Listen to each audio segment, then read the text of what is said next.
এখন রাত বাজে 11:30, তো বেরিয়ে পড়েছি 11:30টার সময়।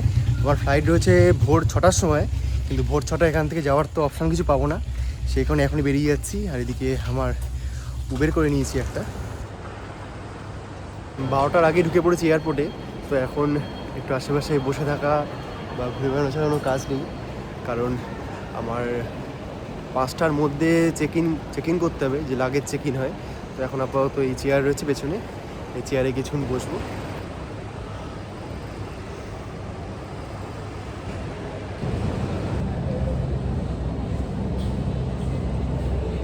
বাজে সকাল 5টা, এখন হচ্ছে লাগেজ ড্রপ করে সমস্ত কিছু চেক আপের পর এখন বসে আছি বোর্ডিংয়ের অপেক্ষায়। একটু পরে বোর্ডিং শুরু হয়ে যাবে। তো বেশ ভোর হচ্ছে, অনেকদিন পর প্রপার ভোর দেখছি।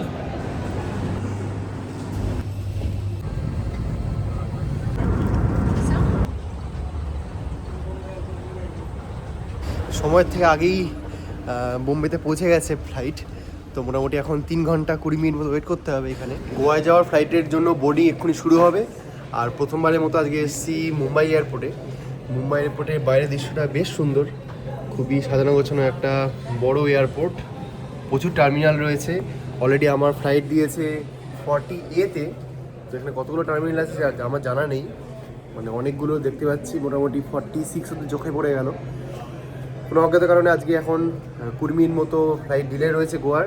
অলরেডি 1 ঘন্টা আগে আমাদের কলকাতাতে মুম্বাই ফ্লাইট ঢুকিয়ে দিয়েছিলো, সেই জন্য ওখানে 1 ঘন্টা এক্সট্রা ওয়েটিং। তারপরে শিডিউল যে 2 ঘন্টা ওয়েটিং, সব মিলিয়ে প্রায় 3 ঘন্টার ওপর ওয়েট করে আছি মুম্বাই এয়ারপোর্টে। তারপরে রাতে ঘুম হয়নি, সব মিলিয়ে বেশ যাতা অবস্থা। আজকে কতটা ঘুরতে পারবো জানা নেই। ঠিক আছে, স্লো ট্রাভেলিং, চাপ নেই। তো আজকে হয়তো হোস্টেলে কিছু রেস্ট নেবো, রেস্ট নিয়ে বিকেলবেলা বেরোবো। ওয়েদারটা বেশ সুন্দর। Welcome to Goa.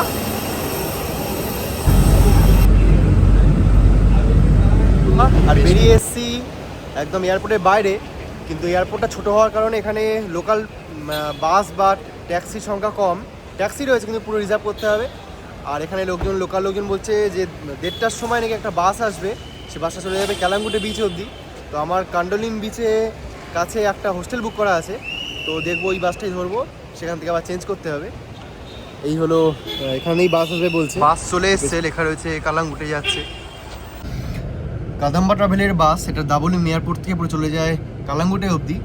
আর এখানে কন্ডাক্টরদার সাথে কথা হচ্ছে, উনি বলছেন যে কান্ডোলিম যাওয়ার জন্য বাস কালাঙ্গুটে থেকে পেতে অসুবিধা হবে, তার তুলনায় পানাজি চলে যাবে বেটার। পানাজি মানে গোয়ার যে ক্যাপিটাল, সেখান থেকে আমি কান্ডোলিমের বাস পেয়ে যাব, অনেক ধরনের গাড়ি পাবো। সেই জন্য আমি এখন চলে যাব পানাজি, সেখান থেকে গাড়ি বা বাস যা পাবো শেয়ারে চলে যাব কান্ডোলিম। এই হলো এখানকার যে এসি বাস। এক্ষুনি এলো বলে অতটা এখনও লোকও নেই, একা বসে আছি। আর দুটো কথা, সেরকম ঠান্ডাও হয়নি। শেষমেশ টিকিট বুক করলাম, কালাঙ্গুটিরই বুক করলাম, কারণ কি আমার মনে হলো যে পাঞ্জি গিয়ে ওখানে দেখার সেরকম কিছু পাবো না, প্লাস ভাড়া বলছে 150 টাকা, আর 200 টাকায় পৌঁছে যাবো পুরোপুরি কালাঙ্গুট অব্দি। তো কালাঙ্গুট গিয়ে আশেপাশেগুলো দেখে নেওয়া বেটার। ওখানে বিচ রয়েছে, কালাঙ্গুটের পরেই কান্ডোলিম বিচ। দেখলাম যে যদি যেখানে আর কি আমি দেখেছি সেই জায়গায় যদি না পায়, মানে হোটেল নিলাম বলে একটা স্টপেজ আছে, এটা রেড বাস দিয়ে বুক করা যায় কাদাম্বা ট্রাভেলসের। রেড বাসে একটা কাউন্টার আছে, কিন্তু কাউন্টারে কোনো লোকজন নেই, লেখা রয়েছে যে রেড বাস অ্যাপ থেকে বুক করে নাও। তো আমি রেড বাস অ্যাপে খুললাম, খুলে দেখলাম যে 200 টাকা নিচ্ছে প্লাস জিএসটি পড়বে, তাই জন্য আমি ওখান থেকে বুক করিনি আর। তো এখান থেকে 200 টাকায় বুক করা যাচ্ছে কালাঙ্গুটে অবধি। আর ওখানে একটা স্টপেজ আছে হোটেল নিলাম গ্র্যান্ড বলে, সেই নিলাম গ্র্যান্ড থেকে আমার যে হোস্টেল রয়েছে, দ্য হোস্টেলার বলে যে হোস্টেল রয়েছে কান্ডোলিম বিচে, সেই বিচের ডিস্টেন্স, অর্থাৎ মানে সেই হোস্টেলের ডিস্টেন্স 2.2 কিলোমিটার। তো আস্তে আস্তে সন্ধ্যেবেলা দেখতে দেখতে চলে আসা যাবে, সেই ভেবে আপাতত আমি এখন এই কালাঙ্গুটে টিকিট করলাম। দেখা যাক কতটা কি প্ল্যানটা সাকসেসফুল হয়, ওখান থেকে কিছু পাই কি না, নাকি হেঁটে আসতে হয়। ব্যাগটা যথেষ্ট ভারী, কারণ কালকে যখন আমি ব্যাগটা ওজন করতে দিয়েছিলাম ফ্লাইটে, দেখলাম 15.5 কেজি। অ্যাকচুয়ালি টেন্টের জন্য এটা অনেক ওজন বেড়ে গেছে, টেন্টার ইটসেলফ ওজন প্রায় 3 কেজি কাছাকাছি। মাছ ছেড়েছে এবং এগিয়ে চলেছে। আর ওই দূরে একটুখানি সমুদ্র দেখা গেছে, এক ঝলকে মন ভয়নি, তাই ভালো মতো দেখার জন্য ওয়েট করে আছি। পুরোপুরি জঙ্গলের মধ্যে দিয়ে চলেছি প্রায়। এই এই একদম আরব সাগর, বাহ, আরব সাগর এবং Goa, western coast of India. আহা, মন জুড়িয়ে যাচ্ছে। এগিয়ে চলেছি আরব সাগরের পাশ দিয়ে। আরব সাগর, তারপরে যে জঙ্গলে পরেই আমাদের বাসের রাস্তা চলেছে। রাস্তা সোজা গিয়ে মিশেছে পানাজিতে। এখান থেকে মানে এয়ারপোর্ট থেকে চলে যাবো একদম কালাঙ্গুটে, যার ডিস্টেন্স প্রায় 40 কিলোমিটার। ঠিক কেরালা বা সাউথ ইন্ডিয়ার মতো একরকম। দুপাশে নারকেল গাছ দেখতে পাচ্ছি, ভর্তি নারকেল গাছ, আর সাথে রয়েছে পাথুরে বীচ।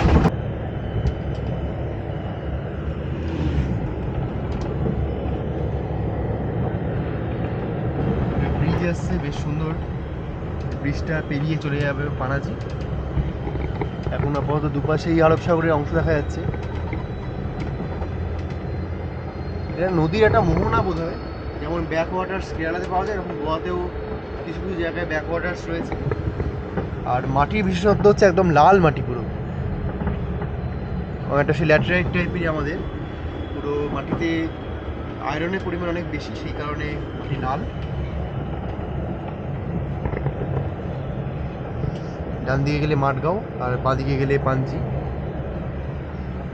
ডান দিকে চলে গেল মাঠগাঁওয়ের রাস্তা।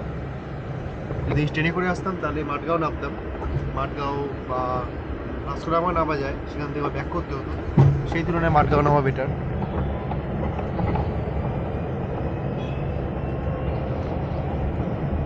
ব্রিজটা তো উপর দিয়ে বেরিয়ে গেল, জানি না আমাদের কোন পথে নিয়ে যাবে। এই ব্রিজের ভিতরে উঠে এসেছি, উপর থেকে সুন্দর আরব সাগরের ভিউ পাওয়া যাচ্ছে একটা।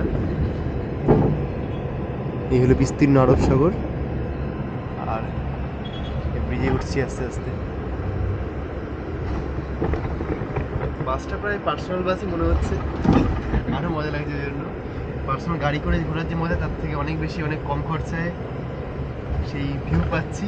সমস্ত কিছু সেম, কোনো পার্থক্য কিছু নেই। ইভেন এইদিকে যেমন দেখা যাচ্ছে আরব সাগর, আর দূরে ব্রিজটা পেরিয়ে চলে যাবে পানাজি।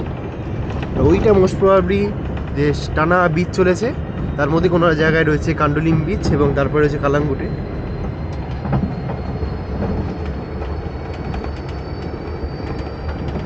দূরে এটা লোহার ব্রিজ দেখা যাচ্ছে, মোস্ট প্রবাবলি ওটা হয় পুরোনো ব্রিজ, না হলে ওটা রেলওয়ে ব্রিজ, যেটাতে করে ট্রেন মানে আসে মাঠগাঁও থেকে।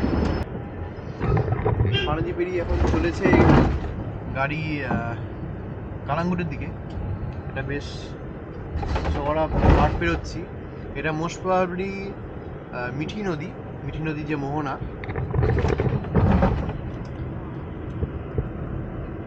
মানে ট্রলার দাঁড়িয়ে আছে, বড় বড় জাহাজ চলছে, লঞ্চ আছে প্রচুর, লাক্সারি লঞ্চ রয়েছে। ফাইনালি নামিয়ে দিয়েছে আমাকে কালাঙ্গুটের যে ফুটবল গ্রাউন্ড স্টপেজ। পেছনে দেখা যাচ্ছে বাস, আর এখান থেকে মোটামুটি 700 কিলোমিটার, এই 700 মিটার মতো গেলেই বিচ দেখতে পাবো। তাই আগে কালাঙ্গুটে বিচটা দেখে আসি, তারপরে ভাববো যেতে হবে কান্ডোলিম। ওখানেই আমার হোস্টেল বুক করা আছে। না না কাল कितने कितने करके? कितना दिन? 1 डे 2 डे? आप बताइए ना कितने का? 350 है। अगर एक दिन लिया तो 400 रहता है, 2 डेज लिया तो 350 करके लगता है। आराम हम से तो इधर 3-4 दिन है अभी। 3-4 दिन है, 3-4 दिन से ज़्यादा है। तो आपको 300 में তো करके देता है। কান্ডোলিম বিচে আসার পরেই এখন একটা স্কুটি রেন্ট করছি। এই হলো স্কুটি রেন্টের দোকান, এখান থেকে স্কুটি নিয়ে নিচ্ছি। আপাতত 2 বা 3 দিনের জন্য নিচ্ছি। এখন আপাতত 2 দিনের জন্য বুক করছি, পরে হয়তো এক্সটেন্ড করবো আবার। দাদার নাম হচ্ছে সাজিদ ভাই। সাজিদ তো রাশিদ ভাইয়ের থেকে স্কুটি নিচ্ছি, যদি কখনো দরকার হয় নিতে পারে এখান থেকে। এখানেই পাওয়া যাচ্ছে রেস্টুরেন্ট আছে, ওম ভেজ রেস্টুরেন্ট, সেখানেই পাওয়া যাচ্ছে। আর এই হচ্ছে আমার হোস্টেল, দ্য হোস্টেলার। এটা রিসেপশন এই পাশে। অলরেডি এখানে আমার বুকিং করা ছিল দি হোস্টেলে বেশ সুন্দর। এটা আমি অনলাইনে বুকিং করেছিলাম। পার ডে মোটামুটি 300 মতো করে পড়েছে, কারণ 3 দিন বুক করলে, শনিবার বাদ দিয়ে 3 দিন যদি বুক করা হয়, তাহলে ওরা 33% অফ দিচ্ছিল। সেই অফারটা আমি কাজে লাগিয়েছি। এখানে একটা পুল রয়েছে, আর এখানে একটা কমন রুম আছে। কমন রুমটা বেশ সুন্দর। এখানে নানা রকমের ইনডোর গেমসের ব্যবস্থা রয়েছে, কার্ডস আছে, উনো আছে, স্টাকের গেম রয়েছে, এখানে একটা বিলিয়ার্ড বোর্ড। ওভারঅল বেশ সুন্দর হোস্টেলটা। আর ওপরের ব্যালকনি রয়েছে, আর এটা নামেই হচ্ছে 14 বেড ডর্ম বলা হয়। অ্যাকচুয়ালি আমি যে রুমটা দেখাবো, রুমগুলো বেসিক্যালি প্রতিটা জায়গায় 4টে করে বেডই রয়েছে, 4টে বা 6টা। আর সব জায়গায় এসি রুম পুরোপুরি। ওয়াইফাই রয়েছে, কিন্তু ওয়াইফাইটা খুবই স্লো। এখানে একটা বড় কথা, গোয়াতে কিন্তু জিও একদম ভালো চলে না। জিওতে 5G নেট একদম পাওয়া যাচ্ছে না। স্কুটি নেওয়ার পর তো ঘন্টাখানেক কি ঘন্টা 3 ভালো মতো ঘুমালাম। ঘুমানোর পর এখন প্রায় 8:30 বাজে। এখন এসেছি গোয়ার বিচে। এটা হচ্ছে ক্যান্ডোলিম বিচ। এই জায়গাটা আমাদের হোস্টেলের ঠিক পেছনেই, মোটামুটি 700 থেকে 800 মিটার। এখানে পরপর সব ক্যাফে রয়েছে। ক্যাফেতে রীতিমতো একদম যেরকম গোয়ার যে ক্যাফে কালচার, মদ পাওয়া যাচ্ছে বেশ সস্তায়। সমস্ত কিছু মিলিয়ে যে অন্য একটা পরিবেশ সেটা দেখতে পাচ্ছি এখানে। আর এই জায়গাটা একটু সেক্লুডেড জায়গা। দূরে দেখা যাচ্ছে কালাঙ্গুটে বিচ, ওই দিকের আলো জ্বলছে। আর এই জায়গাটা একদমই সেরকমভাবে লোকজন নেই। বন্ধু বান্ধবী আসার জন্য খুব ভালো। ইভেন এখানে চাইলে ক্যাম্পও করা যায়।